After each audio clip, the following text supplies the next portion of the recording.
live stream. Okay, thank I'm you. gonna turn off our mics. Okay.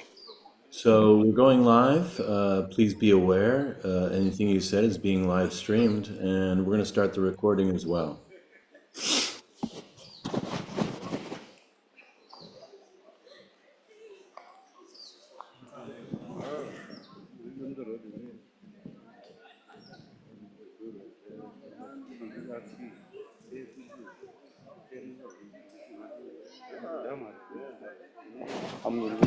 वो हमारा phone तो ऊपर है ना अब बोलिए रखो वो साइलेंट कर दो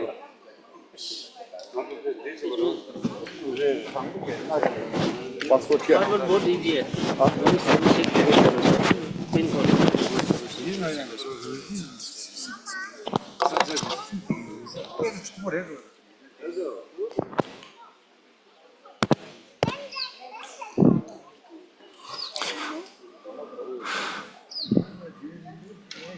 Hello, Michael. Yes, we are live. Okay, Started the live stream. all right. I don't have my phone with me, so Rajinder gave me his phone. You said there's good. noise on mics. No, it's better now. All's well.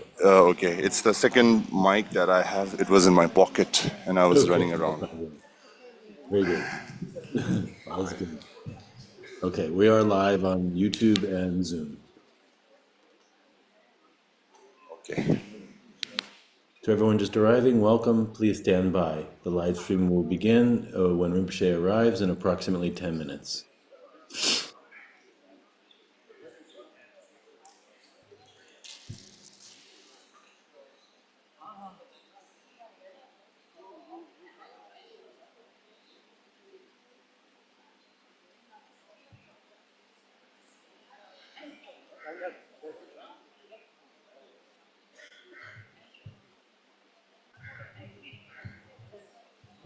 Good morning, everyone. Good morning.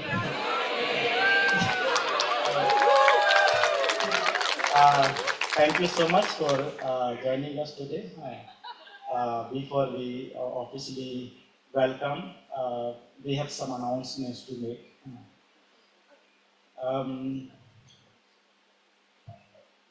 Rinpoche's teachings will be recorded, also being live streamed.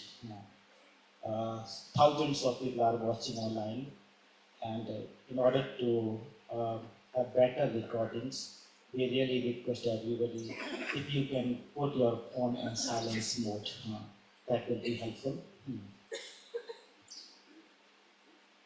And there will be tea break during this 2-hour session, tea break around 9:15.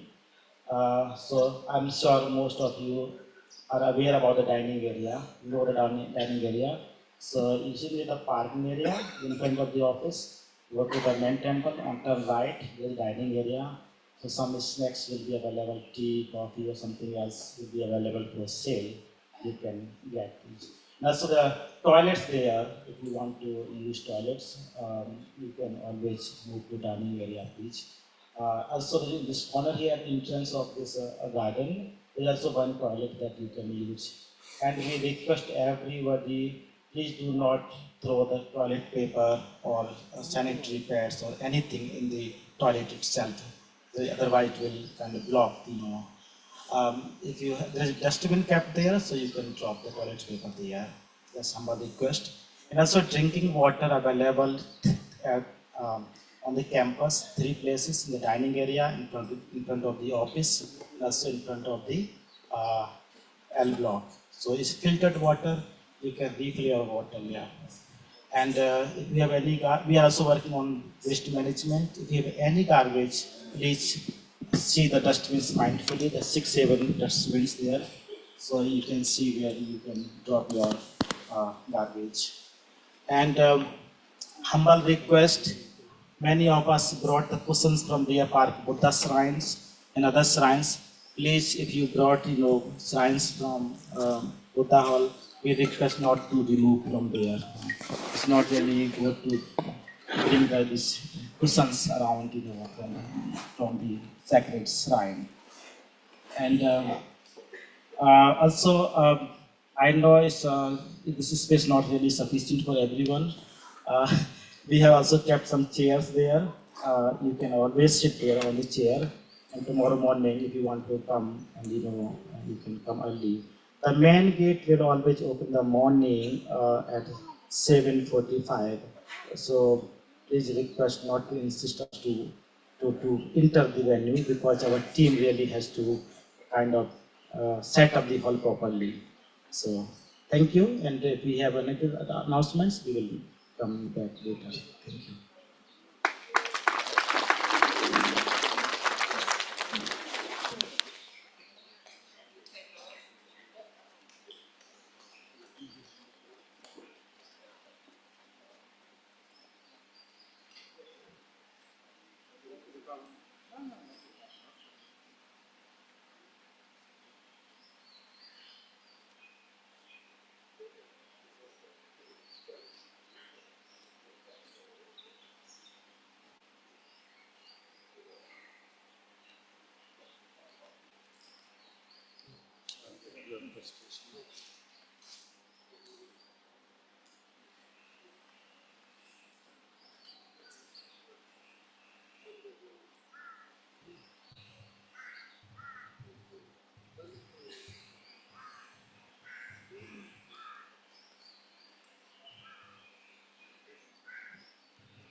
Let me join Praveen in welcoming all of you this beautiful morning. Uh, Let me start with a small story. There was a flight which was cruising at the height of 30,000, and the pilot made the announcement, "I have two news to give. Which one you would like to hear first?" I think the passenger thought something is wrong. They said, "Good one, the first." So the pilot said, "No need to worry. We have enough food, enough fuel, enough water, so we can take care of you." Passengers were very happy. And then the passenger said, "Which is the second one?" And the pilot said, "We have lost the direction." Somehow in samsara, we seem to be directionless. And from time to time, teachers like Rinpoche appear, who are saying, "You're on the wrong direction." I think that's a very wonderful. Thank you, Rinpoche, for your time. And telling from time to time to all of us that we need to take a right direction. We also would like to thank each and every one of you, as Praveen said, for taking the time and coming here, because Deer Park is because all of you. And again, I would like to share a small story. This was in 2008. Thich Nhat Hanh, some of you would be knowing, he came to India. He was here for 38 days, and we made the program to the different places. The last leg of his program was the pilgrimage in the Buddhist places. There were more than 300 people in that pilgrimage. And in Nalanda, we stayed in a defense area. Normally, it is not really allowed, but we took the special permission. And everyone has to write the name, like when we go in the hotel. So Thich Nhat Hanh also wrote his name And in the address column, he wrote, here and now. So during these 3 days of Rinpoche's teaching, can we make only here and now as our mental address and flow with what Rinpoche is teaching? I'm very sure it will be a great blessing for all of us. With that, once again, thank you, Rinpoche, for giving this opportunity to be a part, to listen to you and all the audience who have really done. Thank you.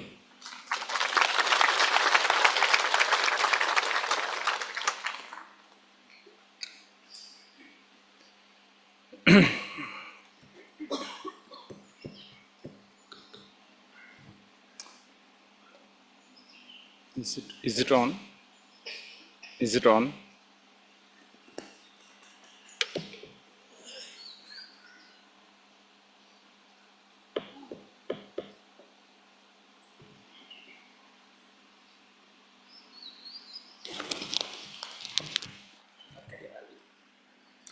Okay. Good morning.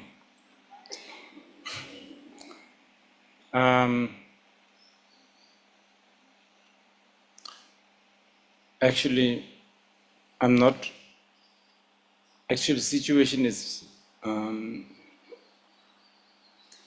much worse than directionless. If I'm the pilot, I am this person, this pilot who actually likes the wrong direction. And worse is that I actually kind of know what is the right direction, but the wrong direction is just so inside me, and you just have to what do you call it? Brace yourself.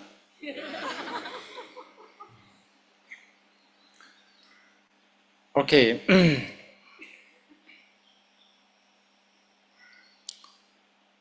So when the teaching was requested, I suggested sadhana as the subject because I'm assuming that a lot of the participants here will be already have done Nyingti Gyalji, the teachings that it happened in Chuling Monastery.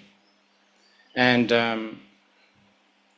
I thought maybe sadhana, because sadhana is something to do with sort of the roadmap of practice, the structure of the practice. So this is why this topic is chosen. Now, obviously, this is a Vajrayana or a tantric subject. But this is also kind of an open program. So we are also assuming that there's a lot of others who have probably not even sort of started with any fundamental Buddhist teachings, and they just, I don't know, walked in here. So this is something I understand. I will, of course, it is my kind of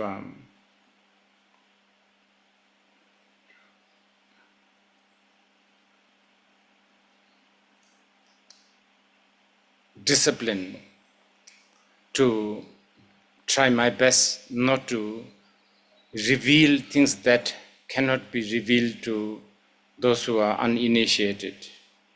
But I think generally, for some reason, Tantra is out there. In fact, some of the most exclusive tantric teachings, now you can Google it, you can get it from there. But having said that, tantric discipline is such a unique discipline. So let's say if my guru had told me that my practice is to keep secret the existence of, let's say, Sunday.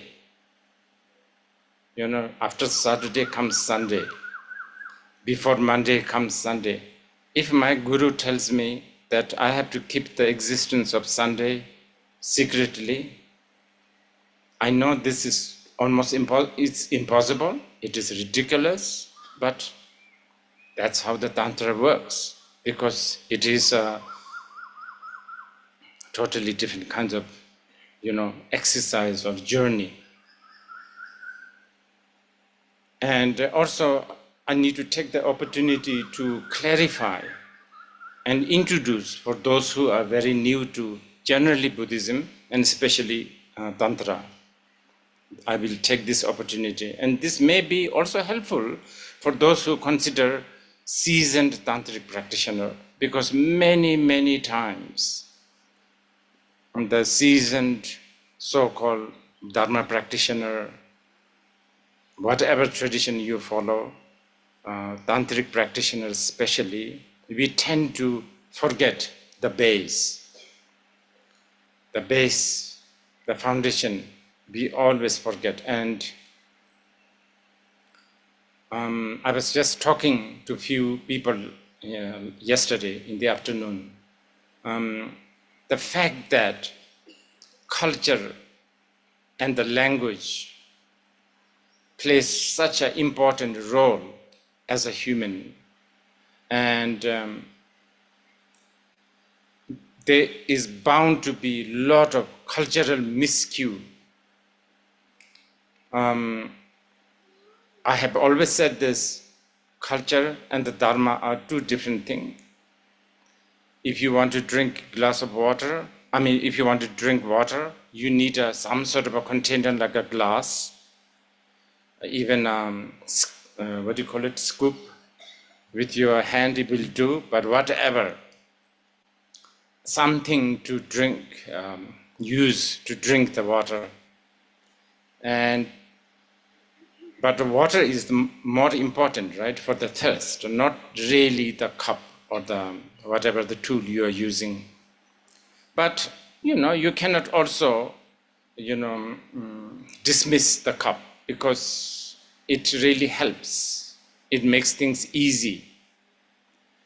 The thing is, we tend to really sometimes separate the culture and the Dharma too much, actually. And that may also become so abstract. Unless you are a practitioner that has a superior faculties, you may not be able to do it right. Sometimes, and this is most of the time, we intertwine, mingle the culture and the teaching too much. So Tantra is the same thing. The Tantra, as it is traveling from, let's say Kashmir to Tibet, to China, to Japan, to Indonesia in the past, and perhaps maybe to Cambodia, Afghanistan. The local culture, language has always played very, very, significant roles. And this will continue, I think. Now there is a new culture also coming. The Western, and have to be also, it's important. So there's a pure Westerner, like totally born in the Western family for generations. So there's that. And then this is actually quite an interesting phenomenon. There is a lot of westernized, let's say Indian, Chinese. They have a totally different cultural cue.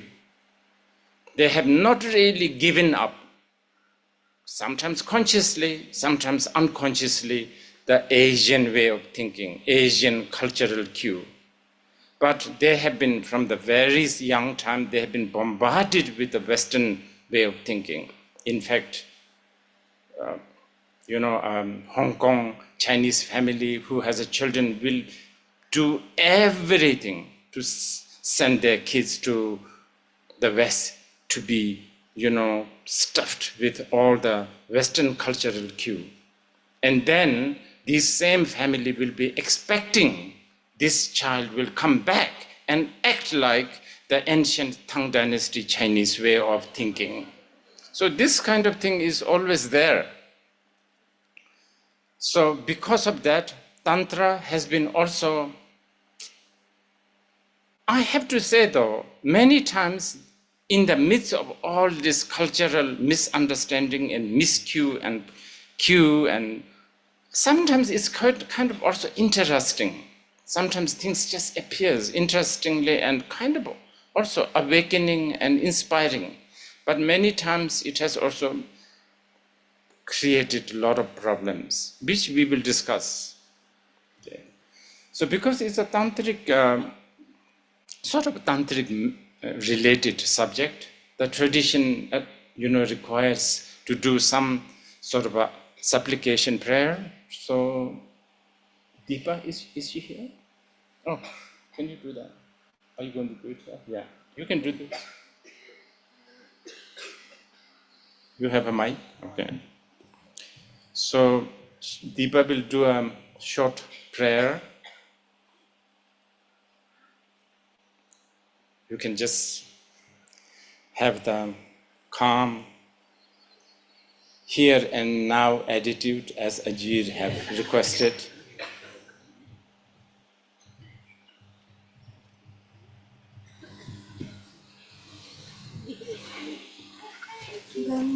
गन्धजलपूतां पुष्पयोक्तां भुवं मेरुचतुर्द्विपार्केन्दुभूषितां बुद्धक्षेत्रत्वेदीममर्पयामि यतः सर्वसत्त्वा शुद्धक्षेत्रे रमन्ताम् इदं गुरुरत्नमण्डलकं निर्यातयामि सामान्यनाथहीनेन यानेन महतापि वा सत्त्वरुचिबुद्धिभिन्नं धर्मचक्रविधीयताम्. Okay. So, because it's a sadhana, I will already start like, so she has done that, and meanwhile, the teacher or the expounder or the someone who is going to share the information, like in this case myself, my sort of job is also to think that I am not an ordinary human being. I am, by nature or however you want to put it, I am perfect being, like a Samandabhadra or a Hey Vajra or a Aryatara, whatever. So that's what I've done. I also have to think that the listener are not an ordinary being. They are all Vidyadharas, Dakas and Dakinis, and by nature, they may, we all may appear imperfect, but in reality, this is so that this is how the Tantra works. Not only that, this place that we are now sitting is also not bound by direction, space, smell, the heat, sound. This place is a pure realm or a channel ground if you are more sort of, hardline tantrika. And then also, I'm supposed to think the audience are not just this that is in front of me. They are gods, they are nagas, they are asuras, they are all the beings who are always longing to hear generally the teachings of the Buddha and especially the Tantra. So I now summon them.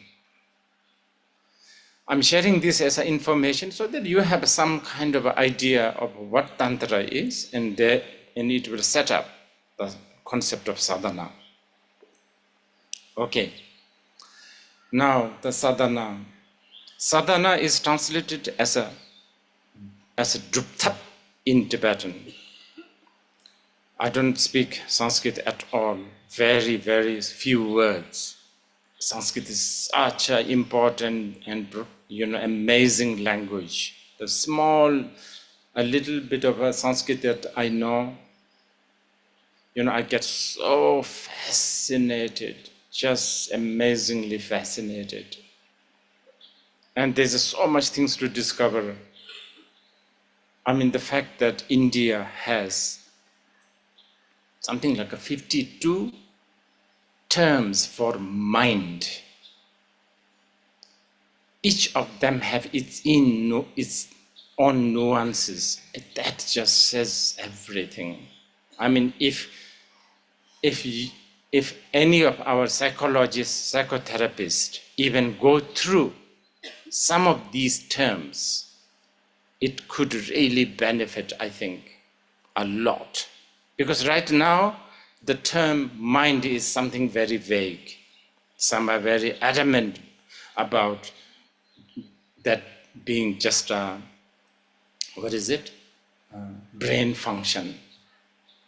Some talks about mind in a totally different level, kind of a very, supernatural level. Anyway, drup thap, drupi thap. The word drup has something to do with making, establishing, accomplishing. And thap is skill or method. So it has the connotation of acquiring or accomplishing, trying to accomplish.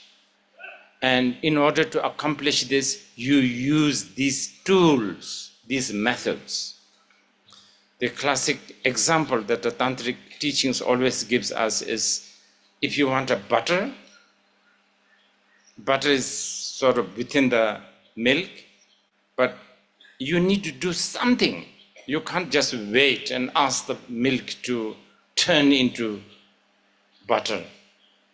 And you need to do something, such as churning, like a spoon or whatever, nowadays machine. You need to have that.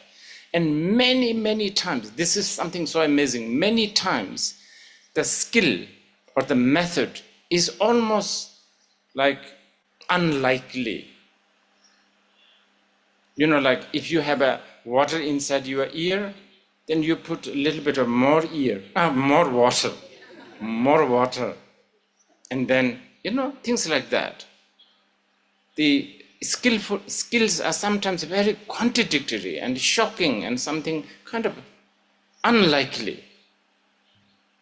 Like, I think you know the point. And sometimes very, something also very unattractive or small. Like if you need to go inside the house, you need a key. And the keys are usually small. They don't necessarily look beautiful. House is beautiful, big. It has a lot of things inside. But the key, you can put it in the pocket. But without the key, you can't go in. Like that. So tap, upaya, skillful means. It is always, and then usually this tap or the skillful means is always related to a certain beings, meaning culture, right? So so a Nepali, Himalayan Nepali, for instance, have generation of their culture, upbringing, family background, mountain air, I don't know, all kinds of, background.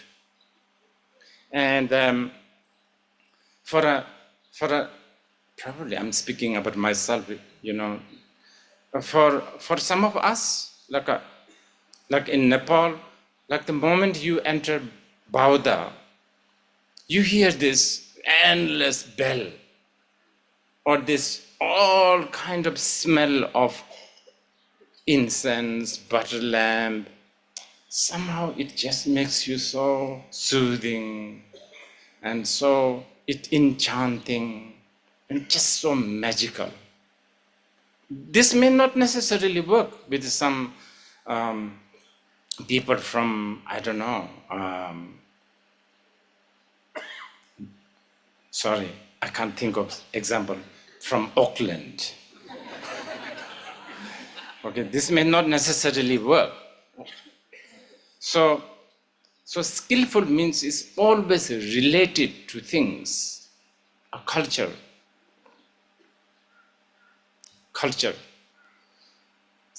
Yeah, and this is why also a lot of things get miscued and misunderstood. This happens a lot, I want to say that. But before we go into this, drup, sadhana has this connotation of accomplishing. So it sounds like you have something to accomplish, a goal. Now this is something that we need to discuss, perhaps this morning. Very important. Now this is fundamental.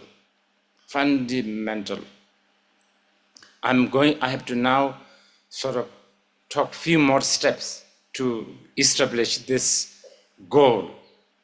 So, for instance, in the general Sharvakayana or the Theravada tradition, the goal is liberation. In order to, liberate oneself from this endless entanglement of samsara, whatever. There are amazing methods, so many methods. Methods as simple as sitting straight. Because, it also does something. Sitting straight, between sitting straight and lying in a hammock with a margarita in your hand, chances of you getting closer to the liberation sitting straight. Depends, again, it really depends on the different people, but we have to generalize. This is something that you need to know, especially people like me, who is now giving you the teaching or whatever, guide, I have no, forget Buddha's 10 power, even a sort of a very, very sort of low tier bodhisattva's ability. Meaning, I don't know, you are specific, each of you. And you are also very complicated, because what is you just this morning and right now has changed. Perhaps these rays of the sun is really just annoying you. So I need to, right this very moment, I don't know how to catch that moment. If you are bothered by the heat, this sun, this sort of the whole setup, this being bothered is such an important vessel.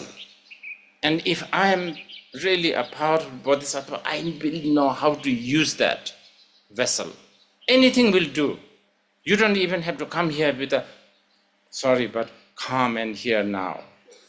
You can be completely worked up, and I would know how to use this worked up state. I would, but I'm not. Therefore, the only thing I can do is generalization. And that's okay. It's okay. It's like if you have Chinese guests for your dinner, a little bit of noodles, it will do. Some Italians, maybe red wine, it will, the guests will be okay. You understand? Bhutanese, maybe some chilies and rice. Oh yeah, that's perhaps, you understand? French, oh gosh. Now I have to do some shopping in this case. Anyway, you understand but so generalization is what I have to do. So when I do generalization, I'm doing generalization like this. So, okay, aside from the people beings I have invited, like ghosts, gods, asuras, I mean, I've just invited them because it's a tradition. But I'm sure they also know how incapable I am, and they're just sitting here just because to the respect to this man. But for me, I'm looking at you, and when I generalize, I'll think like, okay, these guys are human beings. So meaning, okay, human beings, that's a good generalization. Perhaps maybe some of you are half human beings only. That's what, according to the Tibetans, actually, many of us are not really 100% human being. We are like at least 10% ghost. There's something called Sunday. I don't know whether you have ever heard. Anyway, it doesn't matter. You're human beings, and you must be looking for something. That's a good one. If you are looking for something, then you are weak. That's good for me. Because that means you are insecure. So along this line, because also you are born in the what we call human realm, and according to the Indian philosophy or the Buddhist tradition, human realm is a desire realm. So I'm assuming that you have a lot of desire. And then along the line, you may have aggression, so on and so forth. So these are the generalization I have to make. Surely, there may be some 10th Bhumi Bodhisattvas here. I'll be very nervous. They have none of this what I just said. In one way, I'll be very nervous because this 10th Bhumi Bodhisattva is looking at me. Oh gosh, why? He's making fool of himself. But on the other hand, I have nothing to worry because the 10th Bhumi Bodhisattva will hear even the dogs barking as the teaching. So whatever I say, the 10th Bhumi Bodhisattva will hear according to his or her capacity. So nothing will be wasted. In fact, the 10th Bhumi Bodhisattvas may be hearing much, much more than what I'm even intending to talk. So that's how it is. Okay, so as I said, in the Theravada tradition, goal is the liberation, and the method, so many, such as sitting straight, such as offering alms, such as really contemplating on things like anicca, that everything is impermanent, such as, and then, as you develop, as you get more matured, contemplating and understanding anatta, selflessness, so on and so forth. And then what happens? By knowing anicca, dukkha, anatta, you then end up knowing the truth that everything is impermanent. And then what does that do? At least somebody who even has a little understanding of anicca will be liberated from this thinking that, we do have fixation towards things as permanent, unchanging, or at least like,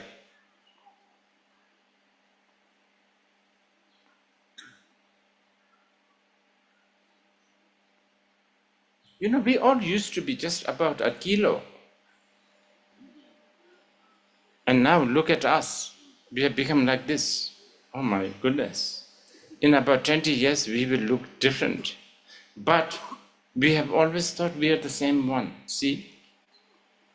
not understanding the anicca. And therefore, this clinging, I am the same one, has, put us into a lot of trouble. I'm just giving you this as an example. So the goal is liberation from this delusion, and the delusion of thinking things as real, things as permanent, things as pleasure, so on and so forth. So the same thing in the Tantra, but of course the Tantra has, and especially it does not contradict with the Sarvakayana or the Theravada tradition. It does not, of course, contradict with the Mahayana tradition, but Tantra has its own exclusive goal. Exclusive goal. And what is that? In the Tantra, the exclusive goal of the sadhana is to know.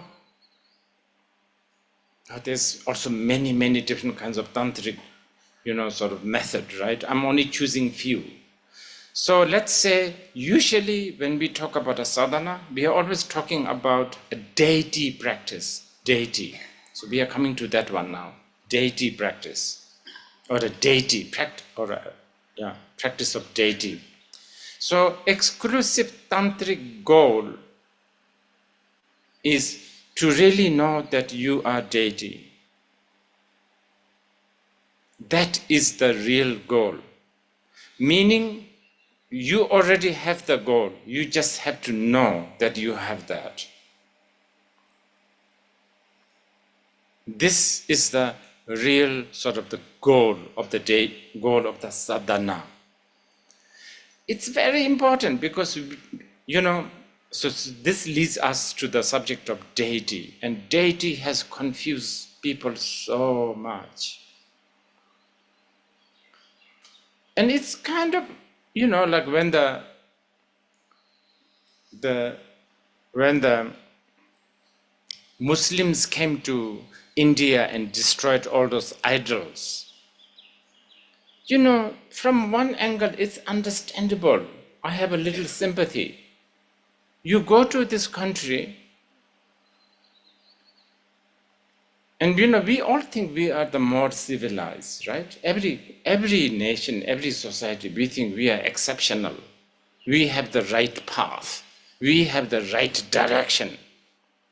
So so Muslims and the British, when they come, they just think, what is this? Monkey as a god?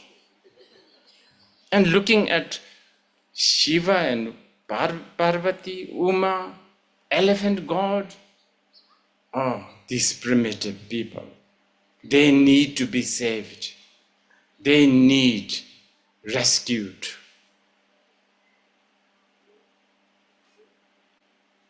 Some sort of a compassion. There's some sort of a compassion there. They have a really bad idea.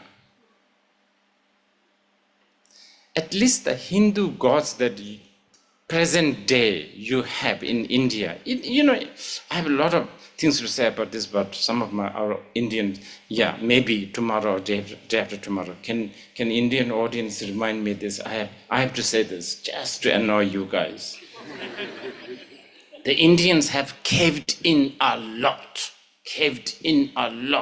to the modern thinking, so much. If India is brave, they should be really, flagging and, promoting Khajuraho. Khajuraho temple, have you been?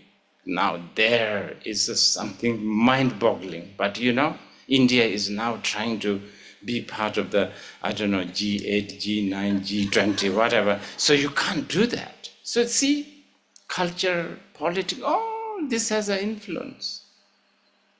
So this is how the Muslims, the British, they misunderstood the deity. So then and out of there, trying to civilize, save from the wrong path, destruction of Lot.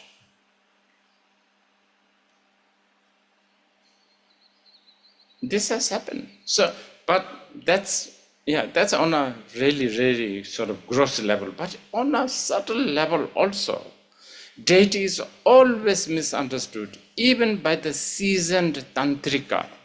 And sometimes, Ajit was talking about the pilot and the directionless, and I was saying, well, actually, I'm much worse than a directionless. I'm somebody who knows what is the right direction, but so attached to the wrong direction.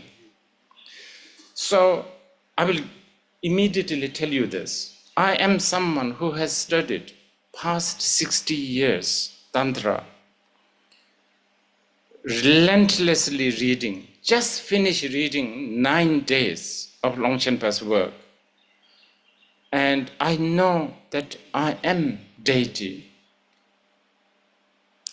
But my habit is so strong, I still want to pray to the deity as he or she is there, up there.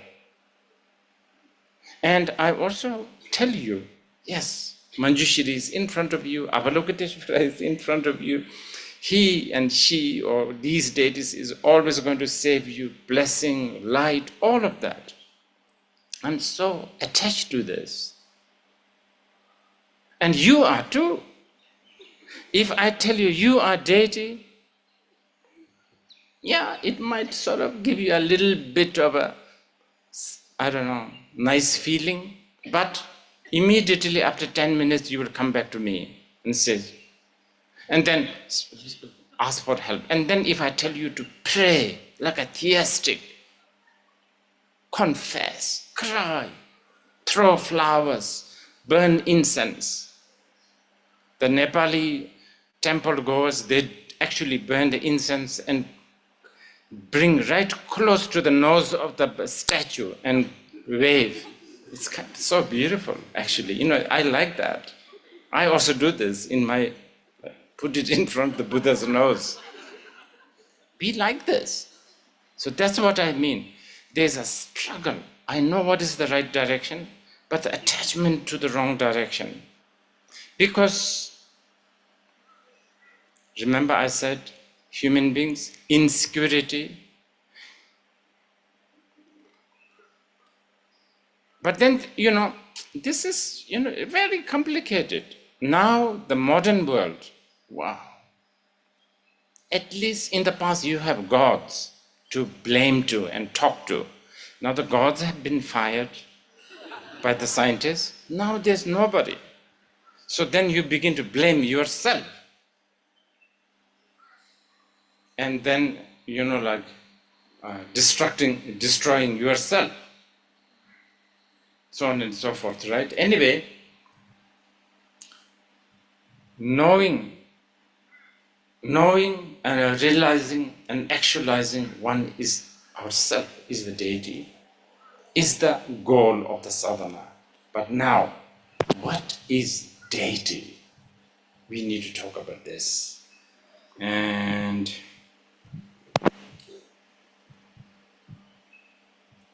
can we take 10 minutes break? Is that okay? Yeah? 10 minutes break. Should we take break now or maybe later?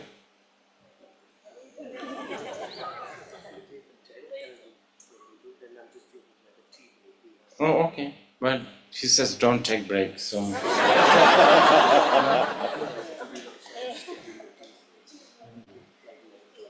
Okay.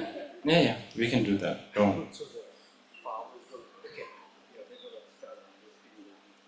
Okay. Okay.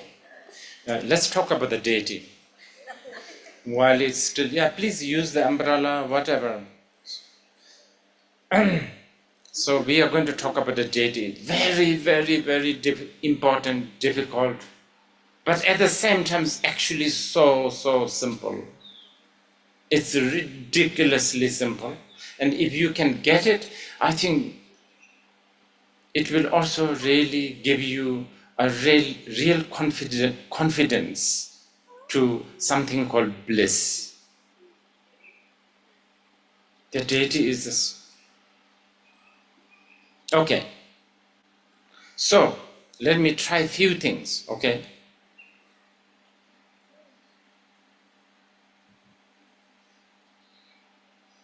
I'm using classic tantric examples. Okay, so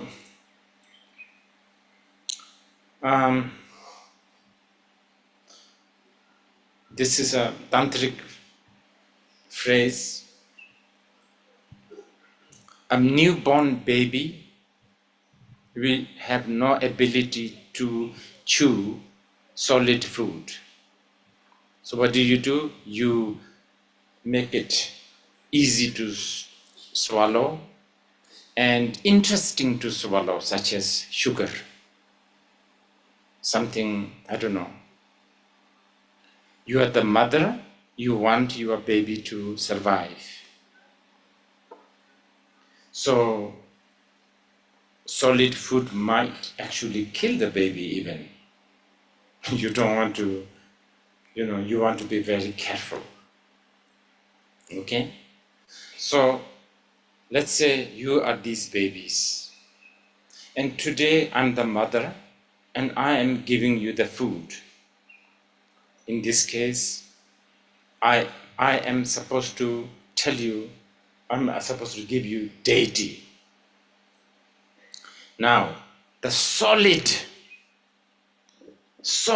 deity, the real deity is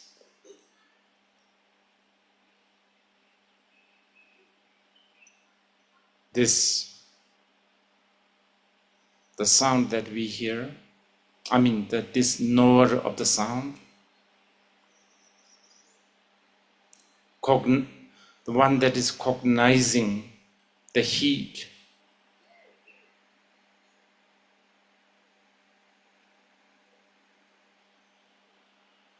This just, cognition, the mind. And you must have. If you don't have, you don't have to be here, because it's pointless. Surely you have to have a mind.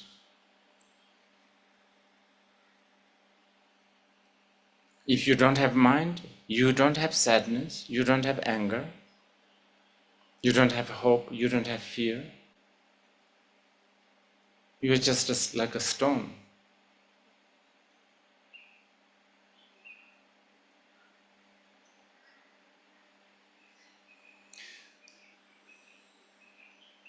You do have a mind. And I'm not even talking about a special mind, like a calm, compassionate. No. Just any. Whatever you are thinking.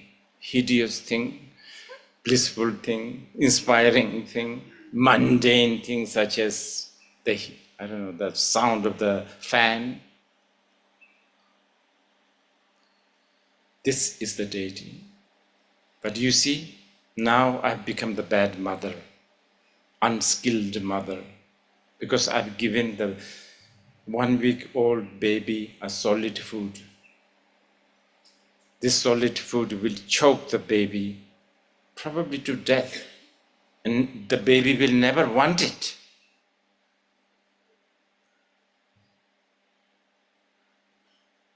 Next time you bring this food to the baby, never want it. Of course. So now if I'm a better mother, then I will have to sweeten it. I will have to make it do what you call mashed potato, like liquid, like even package it nicely. And this is where we have things like Padmapani. Padmapani, Avalokiteshvara, just like us, 2 eyes, 1 nose, 2 hands, holding a lotus, not too, dramatic. Lotus is nice. And it's so soothing. A flower, for some strange reason, we human beings love this flower, especially if it is held by somebody. So all that I have to mash it like this. But as a mother, my job is not to keep you remain baby. Day by day, I have to make the approach to the solid food. I have to make it so that you will grow up, because when so that you become independent, so to speak. So then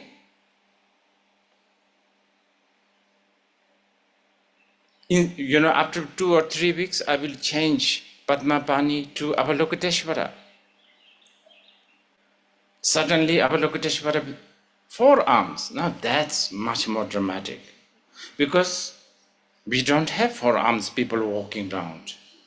So we add a little bit of, yes, still normal. Avalokiteshvara has 2 eyes and still normal, looks like a human being. But also abnormal, because there's extra 2 hands. How would you feel if there's 4-arm human beings walking around in Beat Street? But so we add. So the baby is now growing. Now you are ready with a Padmapani, soft food finished, Avalokiteshvara, even 1,000 arms. Between 4 arms and 1,000 arms, not much difference. Because by the time you can accept 4 arms, 1,000 arms actually even more easy. It's like this. Sometimes when things are totally mind-boggling, it's easier to accept. But anyway, the next, now getting closer to the solid food, okay? Next, I will say, I will give you Hayagriva. And there, you might get a little bit shocked. That's the Padmapani? You will say, that's the Avalokiteshvara? I will say, yes. This is actually a more real one, I would say. I've been actually giving you cooked, sweetened, with all sorts of flowers next to the dish, and sing songs. But this time, I want you to try, organic, uncooked. Hayagriva. This is much more shocking, because you have been used to what we human beings have a certain values, like nice behavior is a good value. So somebody walking with a lotus, now that's kind of nice, acceptable. Hayagriva, with his fangs and wrathful look, too arrogant, too haughty. But then you will begin to accept that. This is still too more. Now you have begun to accept this, because you are growing up. Then one day I will bring a horse. So this is it. This is the Hayagriva. Hard time to understand. The last one, really difficult one. Hayagriva in union with a consort.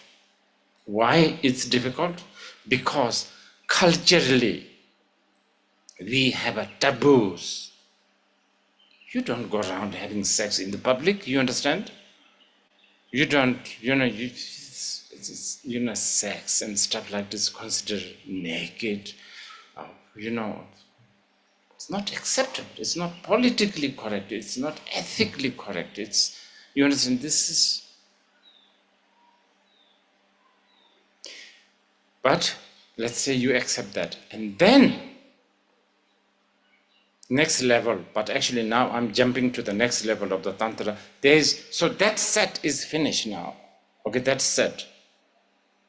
Now you have become, 18, 19. Adolescence is almost finishing, 21 years old, maybe. Then I will say, okay, all these Padmapani, Khasarpani, Avalokiteshvara, 4 arms, 1,000 arms, I've been lying to you, you know. Those are not real deity. Then you will say, what is it? Om Mani Padme Hum. That's it. So now I turn the deity into letter. And then it goes all the way to the letter Shri or Om or A. And even that to Nadi. And then you will think, okay, can't go furthermore. Now this must be it. Then I will say, no. Even the Nadi need to be dissolved. Then what is there? Nothing but everything all together. And that has always been with you, and that is always you. And this is, anyway, this is one way to introduce you what is deity. It's difficult. You have to have a sympathy with people who have destroyed the statues. How do you explain these things to them? There's no time and there's no capacity.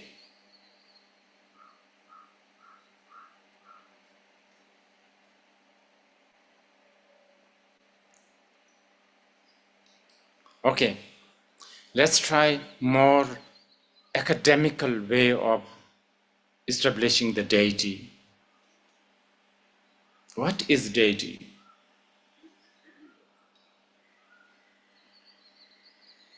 This glass of water that you and I see it as a water, moisture, I always forget this, H2O for the scientists. Villagers, they don't know. You try and say, can I have a glass of H2O? It doesn't work. It works still. When it's in the glass, like this, placed in a beautiful tray, it's drinkable. If it is in the washing basin, maybe a little different. If it is in the toilet,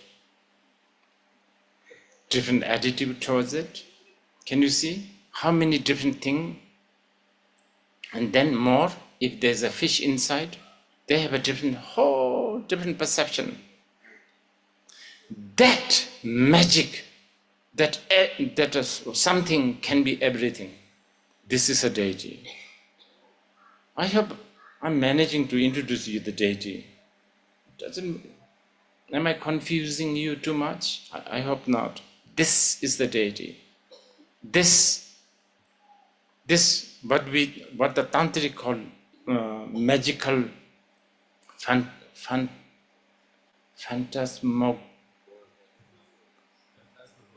phantasmagorical net, they call it. And don't think there is only one item somewhere. Everything. There is a list, specially piled up, put it together by a great scholar called Rongzompa, which is actually even prior to Longshenpa.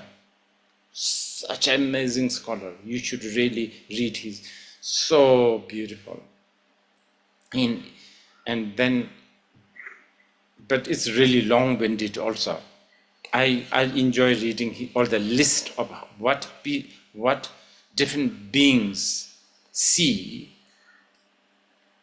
how they interact with phenomena such as fire. Well, according to Rongzompa, there's an insect or a being that takes bath with a fire. The only way to cleanse themselves is by fire.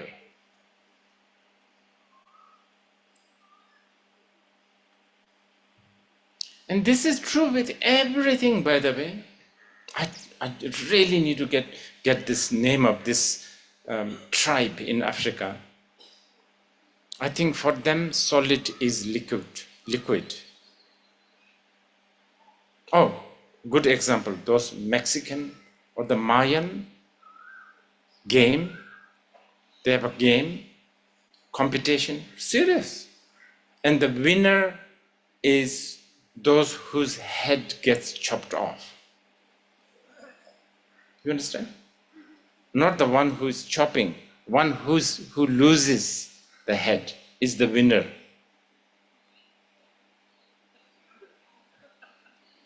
This is a different phenomenon. Totally. And it actually exists within everything. And this also is confusing a lot of people. For instance, I have noticed this myself with a lot of Bhutanese. The word good means different things for those Bhutanese who have been to, like Darjeeling, Kalimpong English schools, and versus those who grow up in Bhutanese village. For them, good means different. This is actually deity. So deity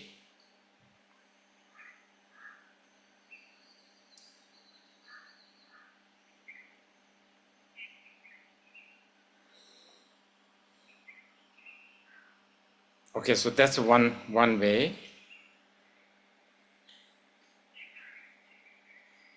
Tea break? No. Can you tell me? Is it now? Are you sure? Okay. Just one more and then I'll finish. Just the deity. Okay. This one is the serious one. And since there's a mixture of audience, I have to also speak some serious stuff. Okay. You have a mind. Of course you do. How can you not? Look at the mind. What is it? It has no color, it has no shape, it has no time, it has no direction. Yet, you cannot say it's a void. You cannot say it does not exist. There is always a knowing, not necessarily a thought, but some sort of a knowing. You do have that. And I'm not even telling you this as some sort of a mythological sort of a statement. Go ahead, experience it right this very moment. It's there, but also you cannot say it's this. I can say, here, this is my phone. Can't really say, oh, here, this is my mind. This emptiness and this clarity or the luminosity has no order. It's not like emptiness comes first and then the luminosity comes later. Emptiness is the luminosity, luminosity is the emptiness. I sometimes say, to understand more simply, it's there, but it's also not there together, simultaneously. Karma, the Kajuba lineage, or the Sarahat people, Telopa people, they use the beautiful word called Sahaja, co-emergent, together, emerging, Sahaja.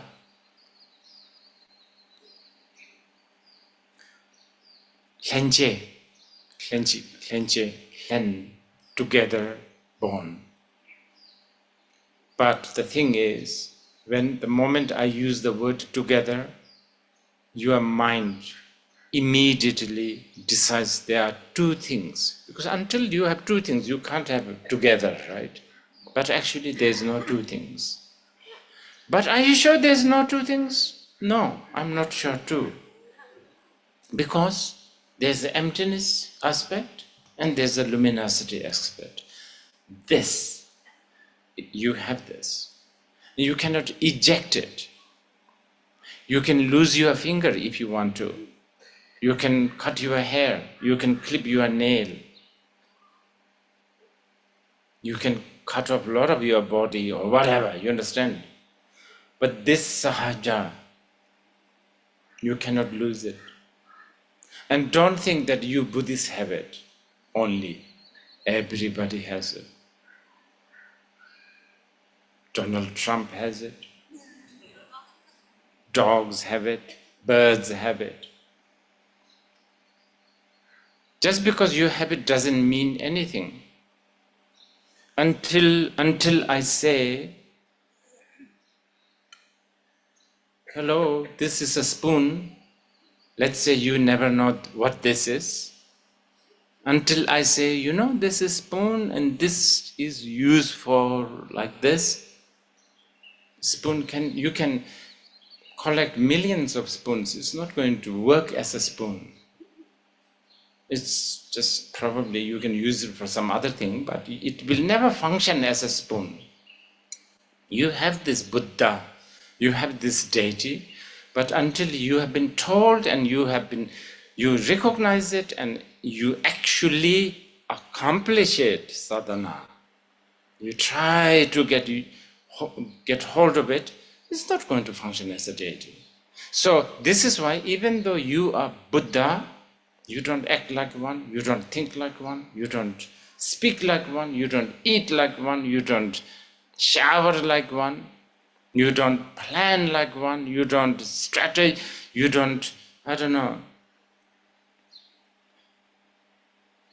You are not devious enough. Devious? Plotting? Yeah. You have some small plotting going on, but it's just so small.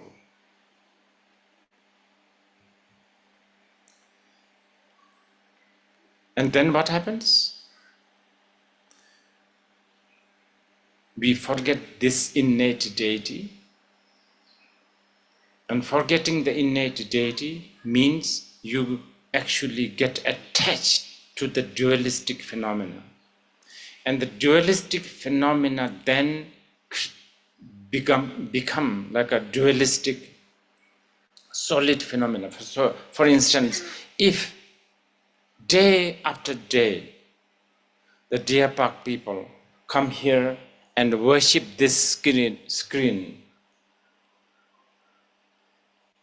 with the flowers and incense, and people will slowly start to dream that this screen behind me talks to them in the dream. And some people might get prediction, blessings. And after maybe about 50 years, hundreds and thousands of people from all over India will come to pay darshan to this screen. That's how a phenomena gets fattened, become gross existence. And I'm telling you this because that's how we end up having body. Because we have been distracted, become dualistic. And then what's wrong with having a body? Well, we need to go and pee. We need to go and have a tea break.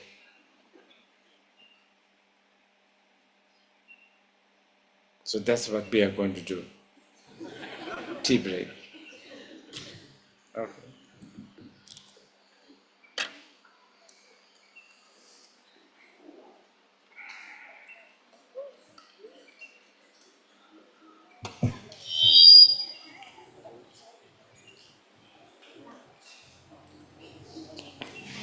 It's a 30 minutes break, 30 minutes. Let's have tea in the dining area.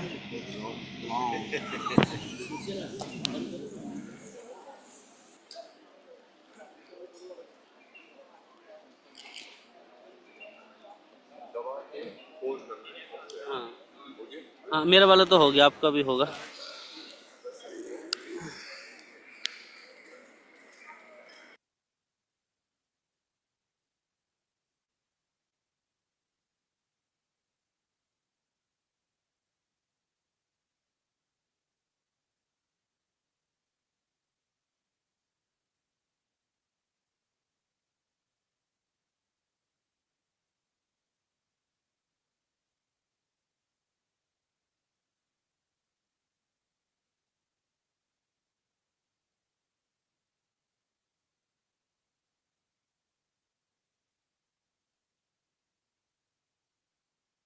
You are happy.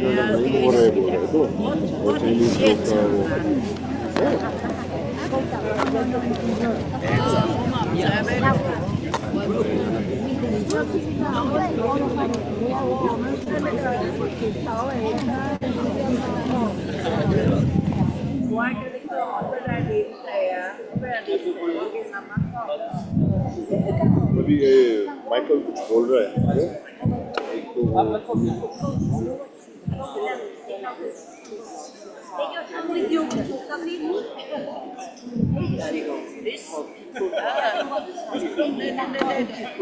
Very dangerous, very dangerous.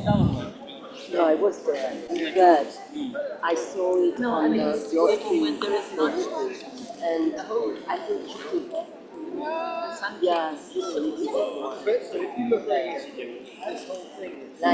like normally, This does not stop the same. The bright orange, bright blue, delay a little bit, and then it's just so. That's okay.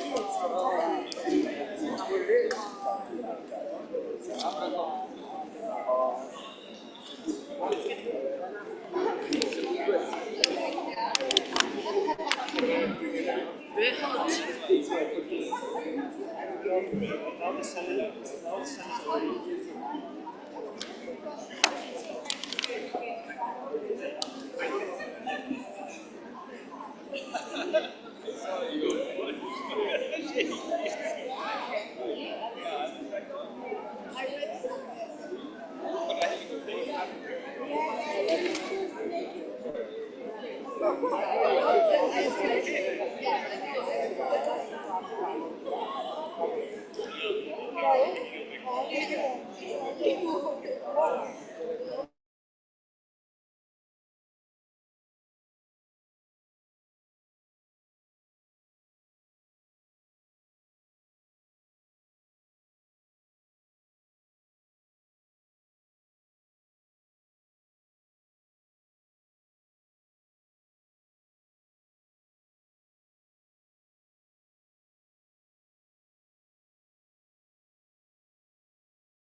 所以我得到和尚的允许， And this morning, soon, with few questions, 就是今天 and 早 we 上 will do a little longer in the evening. 老的， And tomorrow, 就是今天早上会做几个简短的回答，就先 if you 结束。 can, 7, 然 is 后 that 明 okay? 天的话7点开始可以吗？现场大家不是很高兴，因为这里真的很。 How about 5? Okay. Let's try 7 first. Okay. Because it's a little hot. Yeah. Because, okay, so we will do a little bit of question and answer now because it's really hot. I cannot, and the subject about the deity is a little difficult. I want to communicate, so please ask me questions now in this session. Since it is a question and answer, yeah.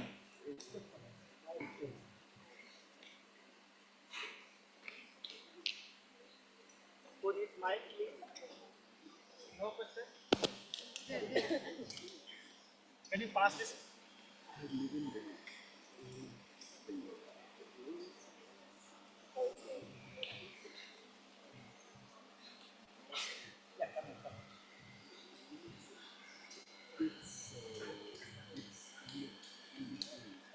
Rinpoche, so how would you define the Guru's Yadams Dakinis? Because in this application we have to bow down to the Guru, Yadams Dakinis. Very good. Actually, same thing. The solid Guru is none other than what I have been explaining before, but because it cannot be chewed, swallowed, digest, then even the Guru, we prefer someone who, I don't know, if you happen to like anchovies and your Guru likes anchovies, you will choose the anchovy-loving Guru. Just because you like. That's how it works. The human beings, Something called sharing, resonating, right? Resonating. This is all an illusion. Nobody shares with nobody. What I see, you never see until you cross the 10th bhumi. Like this, you and I sort of pretend and agree that we are looking at the same object, but it's never same. I mean, even physically, you are looking from a different direction anyway. Okay, any other question? Yeah, please, whoever has the mic. Referring back a little bit back to the movie, it's related to what you spoke this morning regarding the protagonist, the hero in the movie. If he had learned about some of these big instructions about the deity and so on, would he have gone a bit differently? Okay, well, I guess you are referring to the classic teachings of the Bardo, right? And one of the main part of the Bardo instructions is something to do with there's actually 5 or 6, but anyway, one of them is the appearance of the deity, popularly known as 100 peaceful and wrathful deity. And of course, I mean, what choice do we have? But we have to somehow portray the deities. And I would say a great masters like Karma Lingpa has done such a great job. If you look through some of these descriptions of the deities, it's very mind-boggling. Okay, going back to, like Padmapani deity, Padmapani, Avalokiteshvara with 2 hands in the lotus, that in our human mind is acceptable because we all have 2 hands and 2 legs. that need to be broken, that need to be, you need to dismantle that concept. So therefore, forearms, and then the horse, and so on and so forth.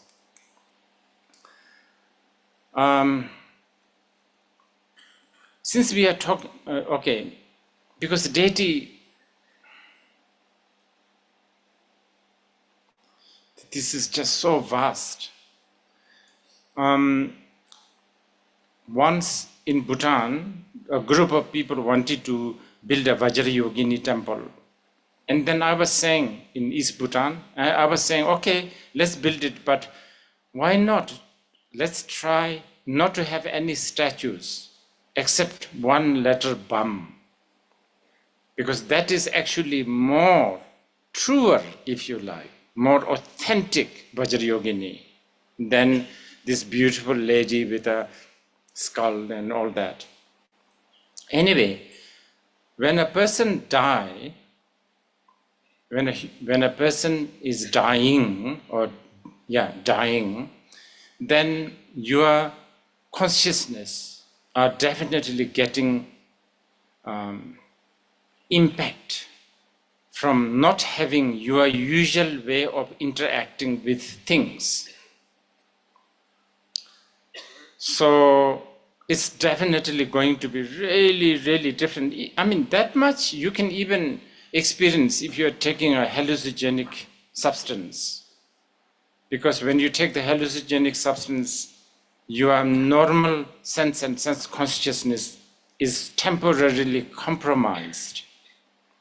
So this is why blue is extremely blue, and patterns and stuff like that, all kinds of things like this, like impossible things.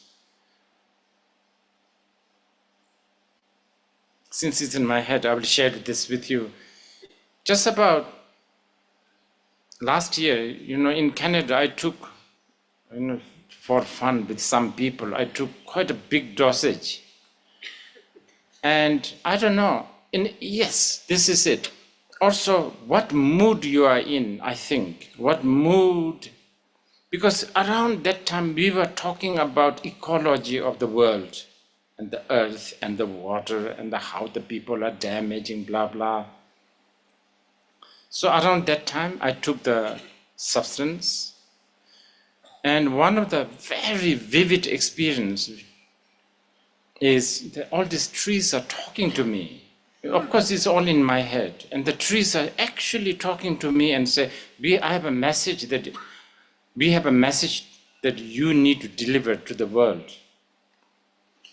And I'm even understanding when they are talking to me. This is how fascinating it is. And I said, okay, and I was even emotional. Can you believe that? I was so emotional. And they're like, yes, definitely, of course. This will be my lifelong whatever.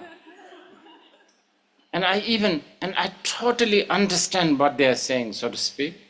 And as the impact of the substance slowly goes, I don't remember a thing what they have said.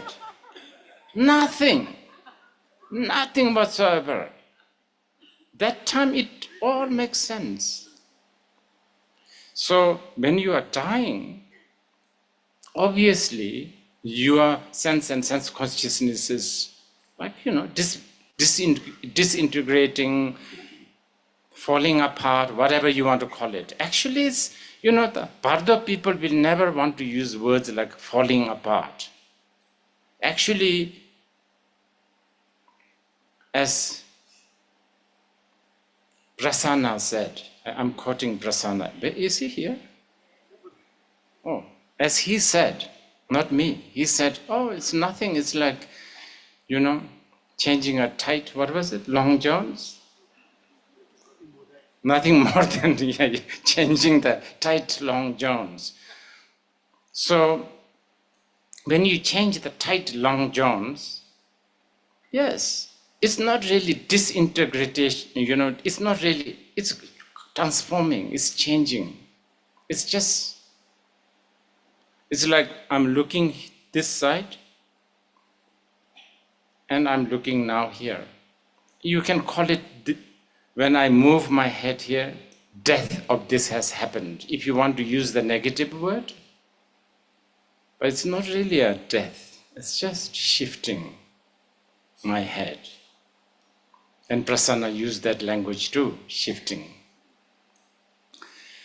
But those who are very strongly clinging to the old habit of thinking, like the blue, quantity, qualities, right, I don't know, tea first, milk later, you know, all that order.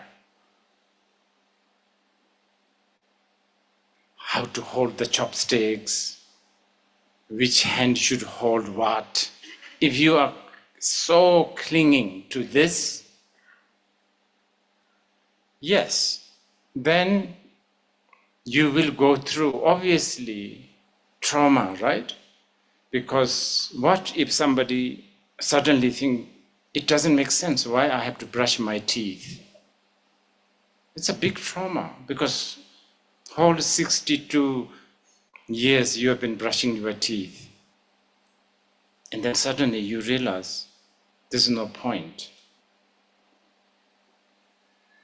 So yes, trauma, it's a good, I think it's an important word, trauma, something related to the Bardo experience. But again, trauma is also a revelation. It's a liberation. It's also a discovery, I guess. Discovery of the next phase, state, whatever. It's a difficult question. I don't think I can answer completely here. But anyway, that's it. What's next? Who's, yeah? Hey, Jill, how are you? Good, how are you? I'm very good. Can you tell Whistler Film Festival that I feel very abandoned for being rejected by, I mean, others I can understand, but Whistler? That's like, only like 10 house. And I have some ideas why they rejected you as well, but later. Okay. Quick question, please. In my limited Western understanding of Buddhism, of the deities, I always understood them as being aspects of our wisdom, is that on the right track? Very good. And then this wisdom that you are thinking of is none other than this cognizance, this uncontaminated as it is. Wow. How do I begin now? I have told this before, remember? A kilo of an ore is a kilo of gold, period. Kilo of anger is a kilo of wisdom. That's how the Tantra sees. So I'm telling you this because I don't want you to get too carried away by this very colorful word called wisdom, because the word wisdom is very, very deceiving, because it's sort of a Greek philosophy, the Greek wisdom, the Confucius wisdom, the Buddhist wisdom, you know. Wisdom is actually this inseparability of the emptiness and the luminosity. Okay, the next. Thank you for your teaching on the deities. I've got a question. What's the difference you mentioned between worshipping the world in terms of deity and worshipping really like spiritually charged statues? Very good, very good. Rinpoche, Tara, who looks at us, cries, speaks to us. What's Okay. going on there? Okay, very good. Oh my goodness. So good. I'm going to quote 5th Dalai Lama, because, you know, there's something called consecration ceremony in the Pratishta, you know, Pratishta, right? Pratishta. Prana Pratishta, yeah, something like that. So, you know, there is this thing. It's a very, very, very, very big part of the tantric practice. We call it rapne, this consecration. And then another ritual, very important, is havan, yakna, fire puja, abhisheka. All these are big, big tantric activity. And there's a few liturgy. One is quite a really good one by Jamyang Chense Wangpo, the first. And another great one is the fifth Dalai Lama, so beautiful. So it begins with saying that nothing needs a consecration. Everything is consecrated. Nothing. So beautiful. Because everything is within the luminosity and emptiness. So I could be,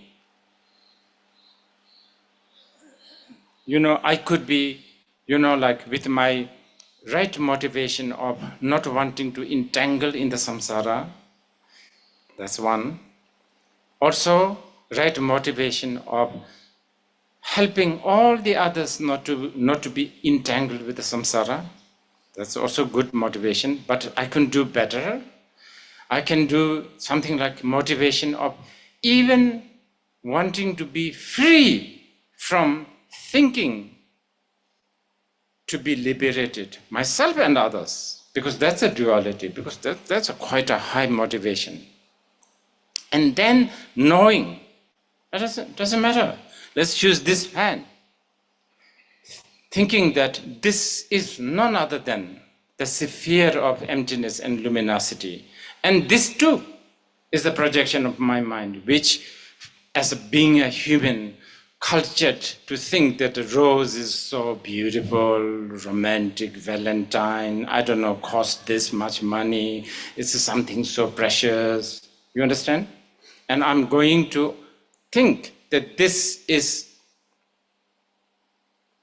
I don't know, the whole shopping mall of Dubai, gold, silver, horse, whatever, and I throw this here. I have absolute merit. But then again, you are talking about the solid food for the baby. Okay, so we dwindle, okay, now we downgrade ourselves. Then we actually make a statue. But even there, fifth Dalai Lama is such a beautiful, the consecration, usually Lamas, they chant something like Om Ye Dharma Hetu Prabhava, like that, and then we visualize the deity actually enters in here, so on and so forth. But actually, we say, Kanjing Meba Yijeba Deitu no Tubashu. You don't need to bring any lamas. You don't need to bring any, no need to chant any mantras, nothing. If you think that this is the Buddha, that's it. That's the consecration. Because at the end of the day, everything is your projection. Espresso mission is only espresso mission because you thought so. It just got solidified because all those Italians, who make such a big hype about being, espresso and that this way, that way, then the different kinds of roasting and different kinds of packaging, and now I think I have about 2 suitcases of coffee now, because so many gifts of coffee, I don't understand. Anyway, that's it. Okay, I think we will stop here. It's getting really hot. We will do a longer session in the evening. Is that okay? So don't plan parties until like 9, I would say.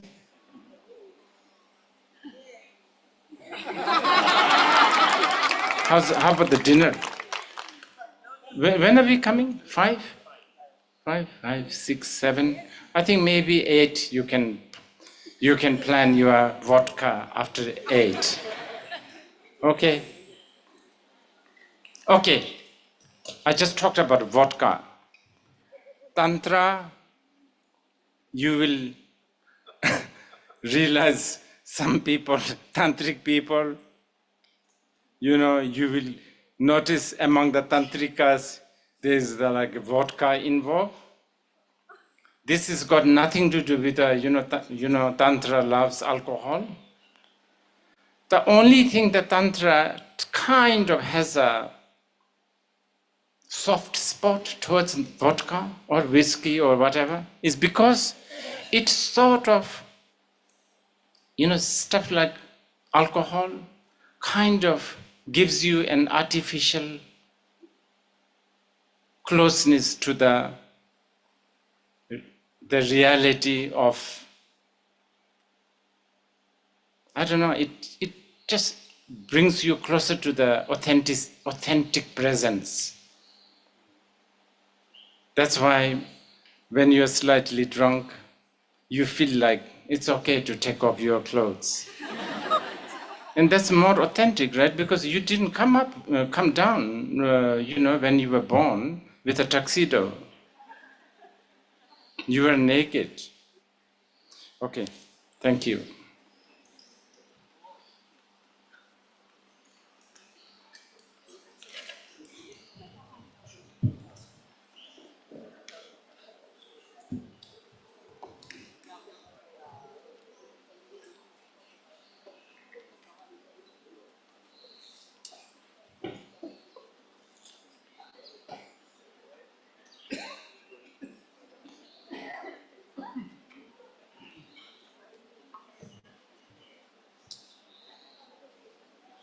So we will meet at 5 o'clock for the next session. So 5 to 8 o'clock. So 5 p.m. to 8 p.m. once again. And we request, please don't leave your belongings here, like bag or anything, cushions. Please take them along with you. The humble request not to leave it here because we need to clean the area. And again, about 5 o'clock we will meet here. The Deer Park Cafe will open at 4 o'clock if you want to have some tea, coffee, samosas, anything else. Thank you. And also I have 2 keys here, 2 keys.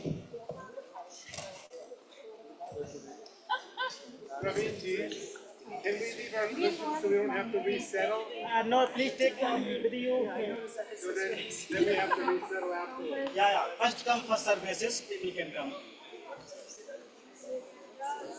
Also request not to reserve your spots for yourself and friends.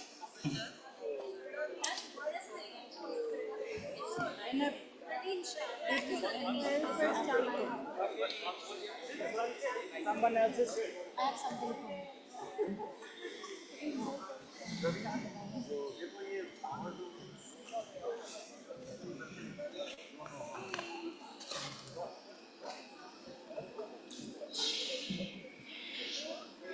明天和后天上午的这个开市会是从这个我们亚洲的时间